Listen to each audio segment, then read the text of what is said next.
Live update hari ini guys, rambut udah mulai hitam lagi. Menurut kalian aku ngecat lagi atau enggak? Kalian tulis aja di kolom komentar di bawah ya. Tapi yang ini sih masih blonde ya yang ini. Cuma akar-akarnya udah mulai hitam lagi. Nah guys, setelah 3 bulan ini ngejalanin winter semester, akhirnya aku selesai juga beberapa hari yang lalu. Dan hari ini aku mau ngasih kalian live update. Minggu depan aku bakalan final exam dan ya lagi belajar dikit lah. Nah jadi di video kali ini aku nggak tahu apakah ini akan jadi video terakhir aku untuk YouTube atau gimana. Tapi ya aku bakalan kasih kalian live update. Yang pertama, 3 bulan terakhir ini aku habis ngejalanin winter semester. Jadi aku winter kemarin aku ambil 5 kelas. Jadi aku itu kelasnya dari Senin sampai Kamis. Nah setiap Selasa dan Kamis aku ada 3 kelas dalam satu hari. Jadi Senin 2 kelas, Selasa 3 kelas, Rabu 2 kelas, Kamis 3 kelas. Jadi bener-bener hektik banget. Jadi baru bisa buat video YouTube sekarang. Terus yang kedua, aku sempet menerima DM, nggak usah hubungin, nggak usah kasih tau nama atau apa segala macam ya. Jadi sempat bilang kayak kenapa banyak E-nya di videonya, dan itu benar-benar mempengaruhi aku banget. Maksudnya kayak gimana ya? Sekarang itu kan aku lagi di Kanada guys. Jadi setiap hari itu aku ngomongnya pakai bahasa Inggris, dan aku itu mulai bertransisi dari ngomong bahasa Indonesia setiap hari dan even berpikir pakai bahasa Indonesia ke ngomong pakai bahasa Inggris setiap hari dan berpikir pakai bahasa Inggris setiap hari. Jadi aku nggak tahu istilahnya apa, tapi kalau aku sih ngomongnya itu kebingungan bahasa. Jadi kayak kamu tahu nggak, kayak your brain is kind of like confused, you know? Like di satu sisi tiap hari aku mau pakai bahasa Inggris, percakapan sehari-hari, conversation, dan kemudian ketika aku buat video YouTube aku harus pakai bahasa Indonesia, atau even kayak misalnya balas-balas pesan di WhatsApp aku pakai bahasa Indonesia. Jadi aku mulai lagi dalam proses transisi itu.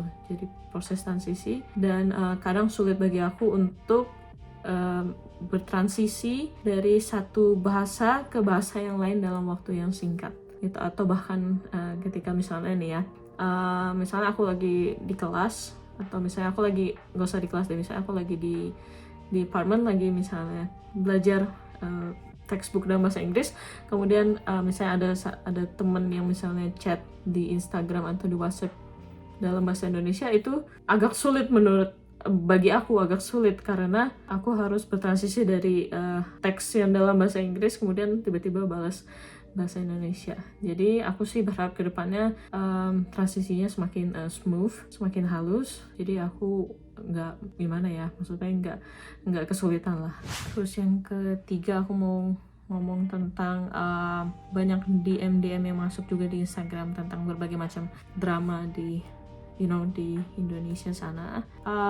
Aku sih mau bilang kalau aku sangat appreciate kalau misalnya kalian ngasih update ke aku tentang apa yang terjadi di Indonesia sana. Tapi kadang itu membuat aku overwhelmed, benar-benar ngebuat aku kayak aduh kok ngapain sih gitu, kayak ngetek gitu. Karena menurut aku kayak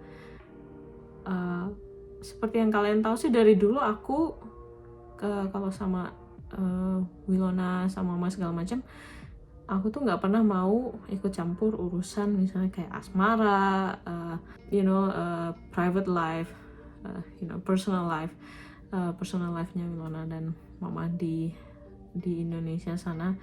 Jadi menurut aku sih sebaiknya kalian tidak perlu untuk nge-tag atau nge-DM aku hampir setiap hari untuk masalah-masalah yang seperti itu. Nah, isu yang keempat yaitu sering banget aku nerima WhatsApp yang kayak minta bantuan, minta kirim uang segala macam kayak gitu dari kalian. Yang nggak usah sebut nama, nggak usah sebut apalah. Tapi menurut aku kalau misalnya kalian ngefans sama seseorang, kalian nggak, logikanya gimana ya? Kalau misalnya kalian ngefans sama seseorang, masa kalian nge-DM dia minta duit gitu loh. Maksudnya kayak nggak logis banget. Jadi menurut aku sih kalau misalnya nih aku ngefans sama Ariana Grande misalnya, aku nggak bakalan nge-DM dia kayak minta bantuan untuk kayak kayak duit, kayak segala macam financial seperti itu. Karena menurut kalau aku pribadi sebagai fans, aku maunya saat aku nge-DM selebriti, aku akan ngasih dia kayak kata-kata motivational support, something like that. And like aku bakalan kayak apa ya, kayak express how I'm like how I'm like a huge fan of you or something like that. Aku nggak bakalan kayak, Kak tolong bantuin aku dong bla bla bla segala macam seperti itu, dan itu ada setiap hari dan banyak banget gitu, dan bukan cuma di WhatsApp dan juga di email. Jadi guys tolong, jadi kalian lebih lebih bijak lah dalam menggunakan sosial media seperti itu. Kalau aku sih melihat YouTube itu sebagai wadah buat aku untuk berbagi opini, berbagi keseharian, dan juga untuk merekam memori-memori. Jadi pertama alasan aku bikin YouTube itu beberapa bulan sebelum aku berangkat ke Kanada. Itu video pertama, itu videonya Milov. Jadi tujuan aku bikin YouTube channel itu bukan buat monetisasi atau gimana ya guys. Jadi ini channel juga masih channel kecil, jadi mau monetize apa gitu kan. Jadi tujuan aku sebenarnya bikin YouTube itu untuk mendokumentasikan perjalanan aku dari aku di Jakarta sampai sekarang aku di Kanada, apa yang aku lakukan segala macam. Dan juga alasan aku adalah untuk mendokumentasikan Milov gitu. Jadi kalau misalnya aku kangen sama Milov, aku tinggal lihat di YouTube channel aku, terus lihat video-videonya Milov seperti itu.